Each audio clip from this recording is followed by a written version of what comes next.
Tayo'y makinig sa drama ni Jimbo at Sheena. Pag-usapan ang problema ng pamilya. Pwedeng magjowa, pwedeng mag-asawa. Malungkot, masaya, halika dito ka. Dadamayan ka namin, sabihin mo sa amin. Kami na ang bahala, pag-usapan yan natin. Masusolusyonan natin problema mo. Kaya sabihin mo sa amin ang lahat, ano ang drama mo. Same, pero iba! We are number 106.7 Energy FM. Panggawag sabing radyo, sabihin mo! Ayan na, partner, at syempre oras natin 5:35 na mga pangga. Kamusta ang lahat? Naku grabe. Yes. Congratulations po sa mga nakaraos na naman ngayong araw ng Huwebes. Hello naman sa inyo. Sana masaya kayo. Dahil kung hindi, palitan mo na yan. Ay, naku. Habang kasi dahil ilang love ko na lang. Ito na, it's a weekend na naman mga pangga. Really? Tapos na naman itong linggong to, no? Partner, napakabilis talaga ng panahon, no? Diba? Ganoon naman talaga eh. Kaya kapag namumroblema ka ngayon, isipin mo na lang, matatapos din yan. Correct. Matatapos din ang buhay mo. Yan. Sorry. Buhay. Akala ko sa inyo na yun. Magiging Hindi ba yun? Hindi ba yun yung solusyon? Hindi, partner. Hindi. Magiging kalmado ang lahat. Magiging, Kalmado. Mapayapa. Sige, alokohin natin yung mga sarili natin. Kahit alam naman natin na hindi. Pero eto partner, kanina kasi ito yung drama kasi natin ngayon, baliktad na ngayon nangyari. Ano nangyari? Tayo tinanong kasi kanina, yung nag-live tayo kanina. Oh. Napag-usapan natin yung mga throwback movies, di ba yung mga pinagdaanan natin nung mga kapanahonan natin. Ayan, diba? panahon nyo. Panahon ko, panahon ninyo. Panahon namin, yes. Sige. Okay na, Sheena. Okay na. Kaso ngayon, tinatanong tayo, sabi, ang Gym Shiba daw ay may mga bulakbol days. Bulakbol days? Gusto nyo ba talaga malaman? Well, ito ang alam kasi ng mga pangga natin, kapag DJ ka. Para mababait tayo, kapag ganun. DJ ka, parang wala kang maling nagawa. Anghel. Diba? Lahat Akala naman tayo, nyo duman tayo sa pagkabata natin, may mga bulakbol din tayo eh. Totoo naman talaga. Eto, sige, pag-usapan natin. Tinanong tayo, ikaw mo mauna, ano may mga bulakbol days mo? Alam mo, ang pinakamalala kong ginawa nung bata ako nagdo-doorbell kami ng mga bahay na mayayaman. Ayan. Tapos tumatakbo kami. Normal yan. Yung mga malalaking bahay talaga to Ayan, tapos tumatawag ako sa yellow page. Pare-pares. Tama ba? Di ba yun? Yung may parang mga yung malaki. Tapos sinasabi ko, 7 days. Tapos tsaka ako ibababa. Kasi nauso na yung the ring. So sinasabi ko 7 days, tapos ibababa ako. Nananakot kayo. Kami naman, yung mga bulakbol ko, pagkasama ko yung tropa ko, pumunta kami sa partner sa eskwelahan. Anong ginagawa nyo? Kapag umuulan, nagbabatuan kami ng putik. So natatamaan nyo. Ma'am, kung nanonood ka sa akin, sorry dala lang, napatawag kami sa guidance noon. Grabe ka. Kasi ang malaki kasi, di ba, pag halimbawa, kasi malapit ang school sa amin eh. So mga tropa namin, tara doon tayo sa school. Doon tayo maglaro kasi doon malawak eh. Doon kami nakapaglaro, biglang umulan niya. Yung mga putik-putik doon sa gilid, batuhan kami, ganun. Ayan. So, tendency, tinamaan yung mga room doon, di ba? Di ba, ang kulay kasi ng school namin dati, iba na kasi ang kulay ng mga eskwelahan di ba? By, ng mga mayor yata. Kung sino yung mayor, sa amin pink, puti blue. yun dati pa puti. So, kitang-kita yung tasik ng putik at hindi pa gano'ng kauso po yung CCTV. Ayan. Yung sa amin ang nangyari, ang nakahuli sa amin dyan, yung mga yung nagbabantay ng school, akala namin kasi wala. So, meron pala doon stay-in na mga nagbabantay doon. Mga kuya. Oo, mga kuya. Yun, kinabukasan. Di napatalsik kayo. Napatalsik ka. Hindi, pinatawag sa guidance. Demerit. Yun, ano bang ginawa? Kasi malakas sa loob ko doon kasi mother ko, teacher. Ay, nako. Ayan yung mga hirap Pero yung mga hindi pinagbigyan si mama. teacher.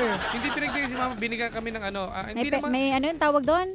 May punishment. Oo, ang punishment namin yung parang pinesquat kami. Diba, ayan, uso rin yan noon. Squat ka doon, di ba? Squat. Tapos nakaharap ka sa mga klase mo sa loob ng classroom ninyo. Naku, Speaking of squat, partner, alam mo ba na ako lang noon ang isang babae na sumama sa pila ng mga walang assignment. Okay. So napatayo kami. Nag-squat na ako. Ang tagal, tas hinila yung patilya ko. Ayan, isa rin yan. Tas eto ka. Pag upo ko, nakita ko, meron pala akong assignment. Ang problema, yung nanay ko kasi yung gumawa. Hindi mo alam. Naku, patay. Ano ginawa mo? Hindi mo na sinabi. Ay, wala na. Hindi ko na sinabi. Napatid ka lang talagang wala ang ginawa. Oo, nakakainis. Ay, sayang Nagpakahirap pa ako. May assignment naman pala ako. Ang dami. Ito yung sinabi ko kanina, partner, mga elementary days ko yan.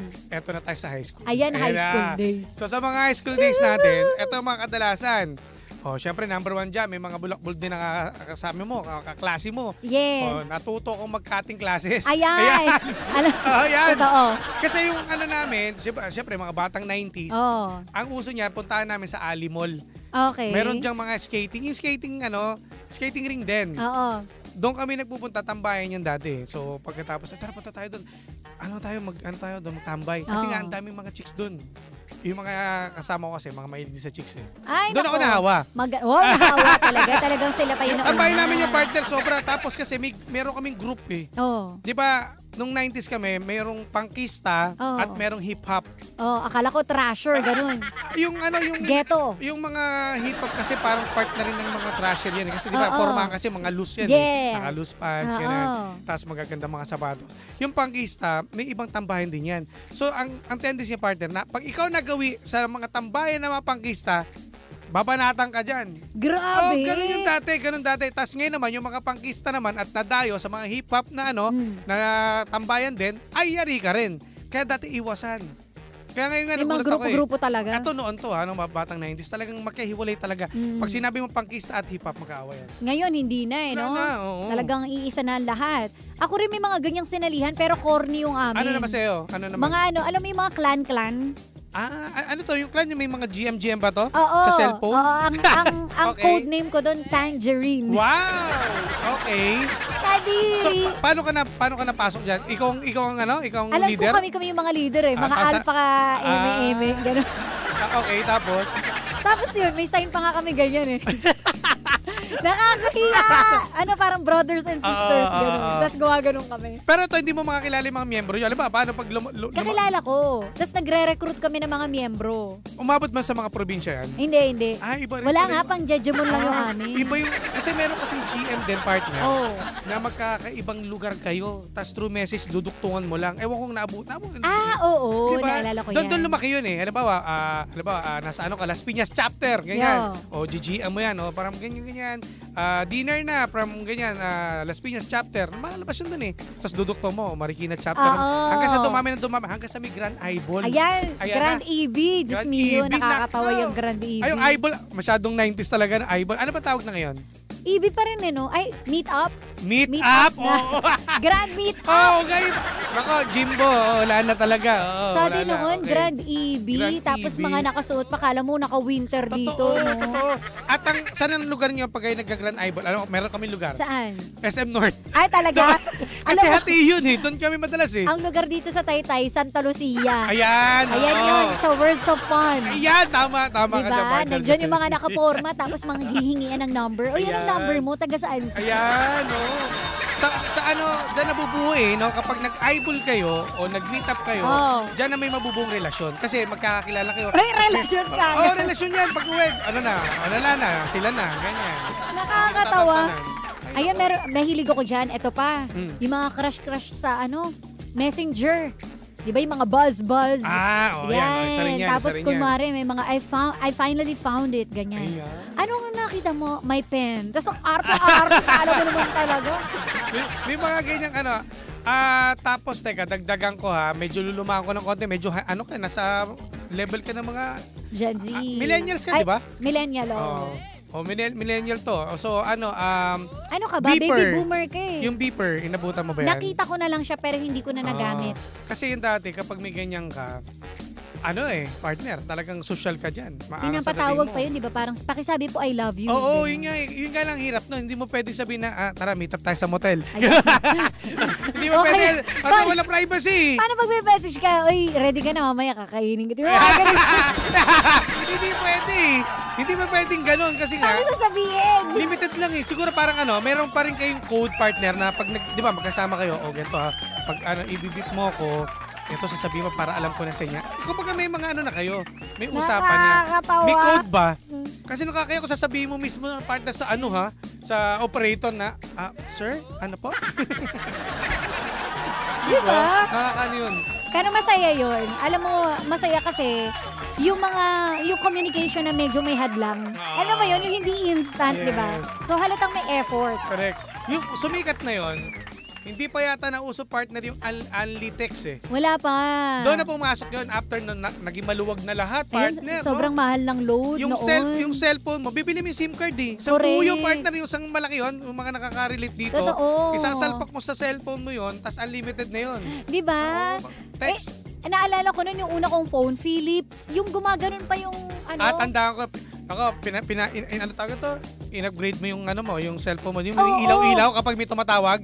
Ayan. Sa antena. Hindi, sa akin may antena. Ayun, antena. Nakakaloka. Ang tagal-tagal. Tapos, syempre, yung crush ko, ang sagot lang, okay.